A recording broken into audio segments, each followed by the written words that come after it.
It's your boy G Carson. Welcome back to another episode of Sugar Salt Soul. Look, we are on an amazing journey. I thought we stayed with the same theme. You all loved the recipe so much last time. We're going to continue with those amazing, light, refreshing, summer, easy to make recipes that you can either have for lunch, brunch, or even take on a romantic picnic with your special someone. Come on, let's go to the kitchen. Let's knock this out the park because, baby, it's so delicious. We are back in this kitchen and we making it happen. Why? Because, baby, we about to make everything oh so delicious. Look, we got so many amazing compliments and amazing comments on the salad and the drinks that we made. We decided to keep it light, summer-like, and fresh. So tonight what we're going to make is my very own special recipe of chicken salad on a croissant. And then we're also going to feature a lovely fresh bruschetta. And then we're going to feature an amazing cocktail for you. We're not making this cocktail. We are highlighting a cocktail this evening. These are amazing and they're on the market now. I mean, they are so convenient. They're light. They're delicious. You can serve them chilled. You can serve them frozen. Enough about that. I'll talk about that later. Let's get cooking. Let's go.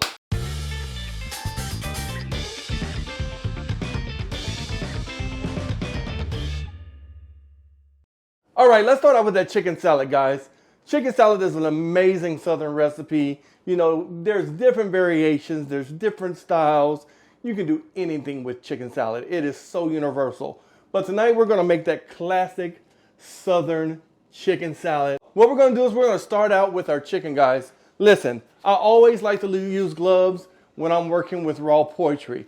It is very important to keep your hands and your utensils separate and clean. You never want to use the same utensils you use for the raw chicken with the cooked chicken.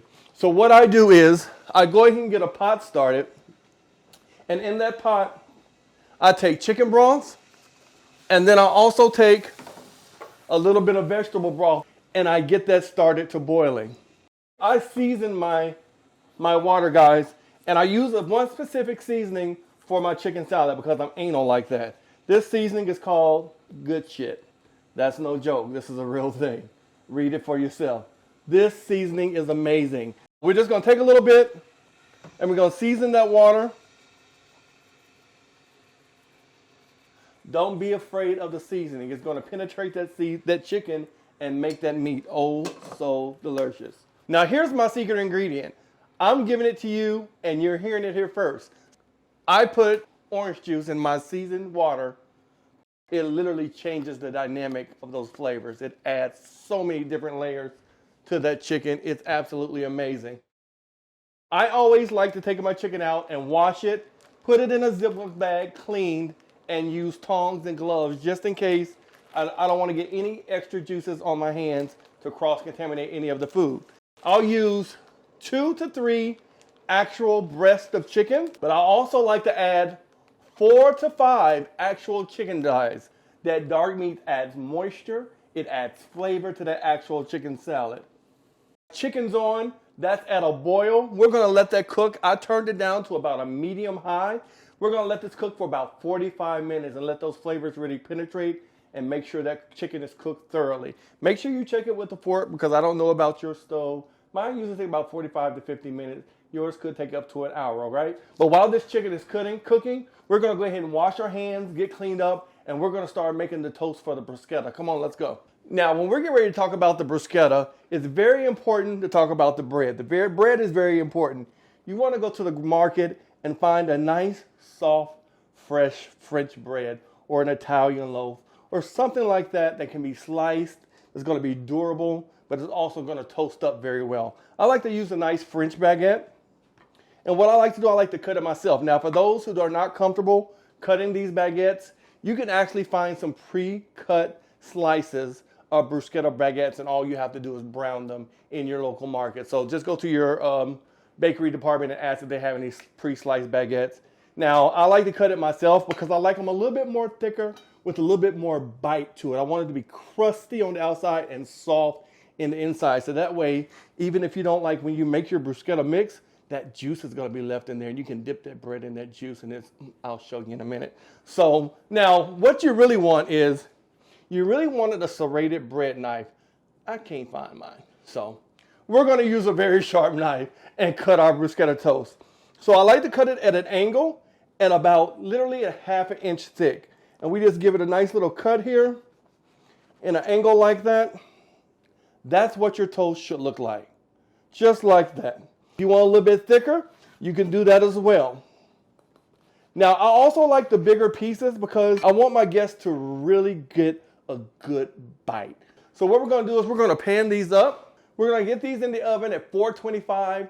We're going to let these bake for about 7 to 10 minutes, flipping them over once in between. Just kind of watch it. Once it gets brown on top, it's going to be even more toasty on the bottom because that's closer to the heat. Just flip it over for an extra couple of minutes and you should be ready to go. So let's get these in the oven. And while these are cooking, we're going to go ahead and go back and check on that chicken, okay?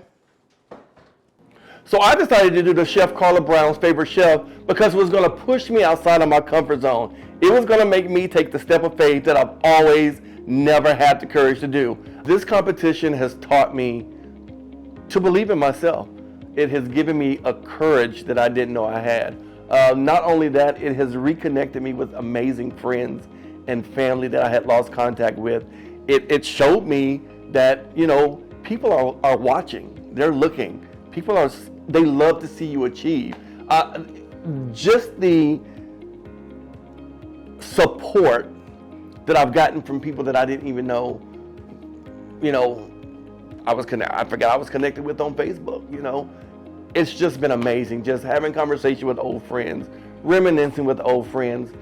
It has brought me closer to my family. You know, that is so amazing to feel that love that family give. My family has showed their tails and they have supported me tooth and nail, and I appreciate them for that.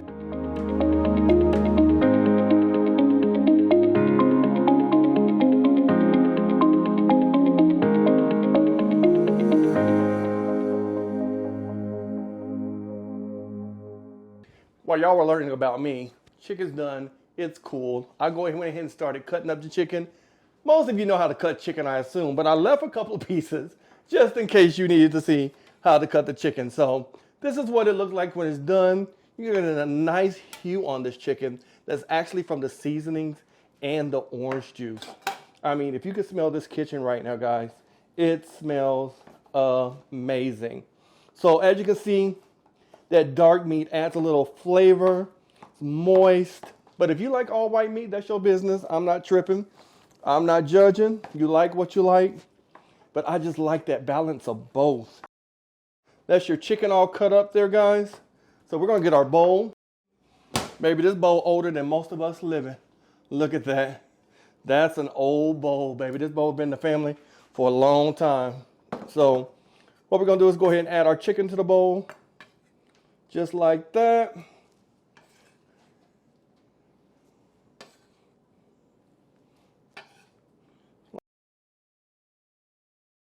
Use about 3 to 4 sticks of celery. I like to buy them already peeled and cut. It just saves time. A couple of extra dollars maybe, but it's so much easier. You don't get all that stringiness. So you're just going to take your knife. I go right down the center of that celery heart and cut it open. And that's going to give you perfect spears. So then you just line them up. Now make sure you watch your fingers, guys. Oh, this is wonderful. You hear that crunch?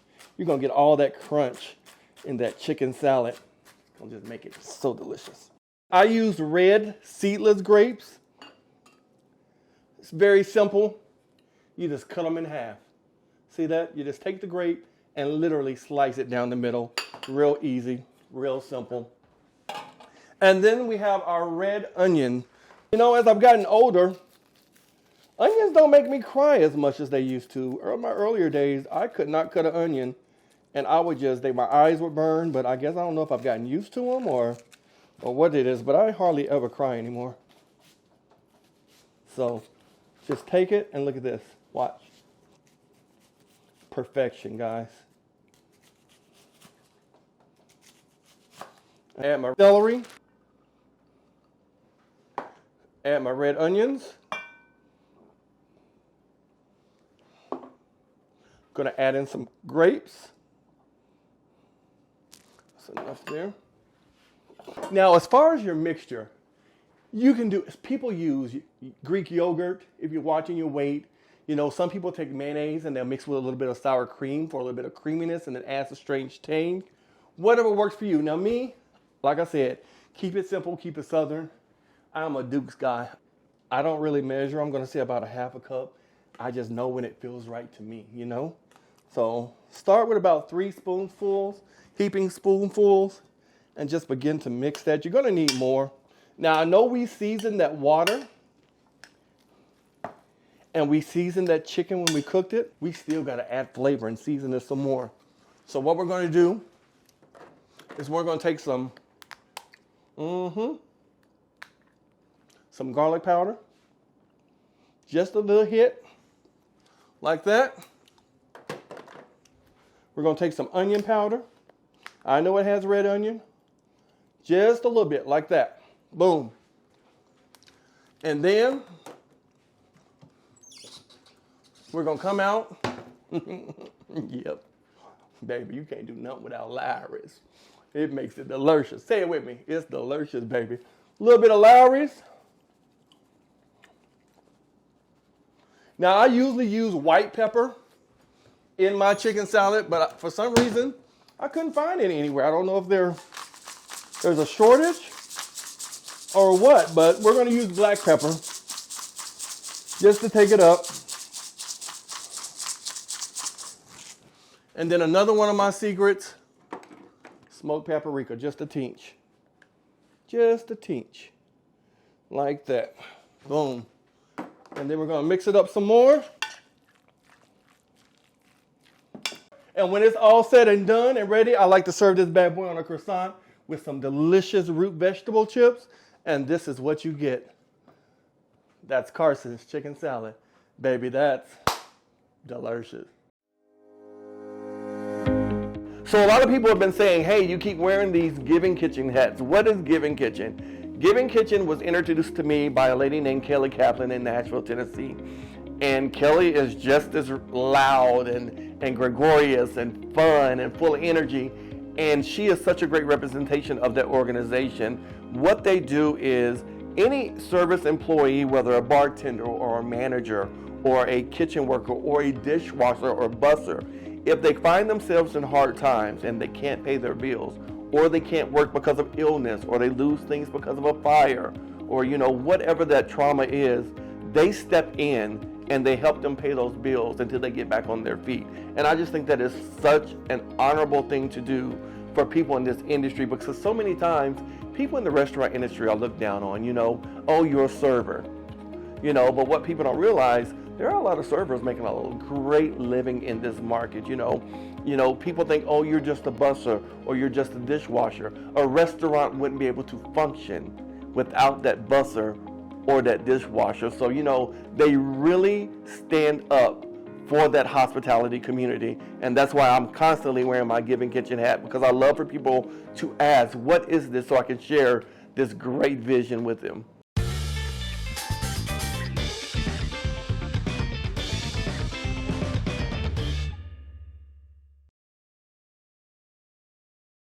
All right, guys, we're back. Hope you enjoyed that chicken salad. Look, the bread's out of the oven. It's done. Just take it out. Oh, whew. So what we're going to do, we're going to take this toast and we're going to hit it with a little bit of garlic. So what I did is I made some garlic oil.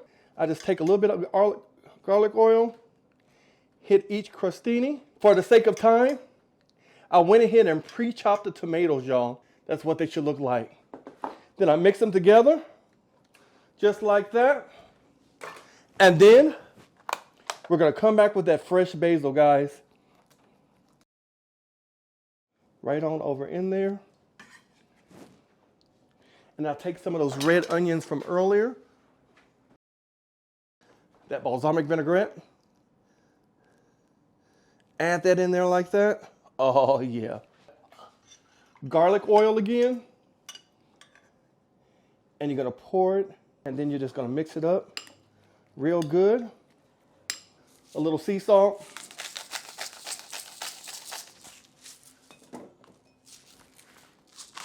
Pepper. If you like it spicy, some Calabrian chilies would be amazing with this. And then you just put this on top. Look at that. Doesn't that look amazing? And there you have your bruschetta. Remember what I said? That juice, look at that. Take that bread, dip it down in that juice. Oh my God. That is so good. Guys, thanks so much. This has been great. This is great picnic food. And listen, if you're looking for a great cocktail to go with this amazing food, Big Machine Spike coolers are out on the market now. Spiked light, regular spiked, and double spiked. Man, this has been fun. Listen, remember to like, follow, and share. Tell a friend. I'll see you next time, guys, on Sugar, Salt, Soul. It's delicious.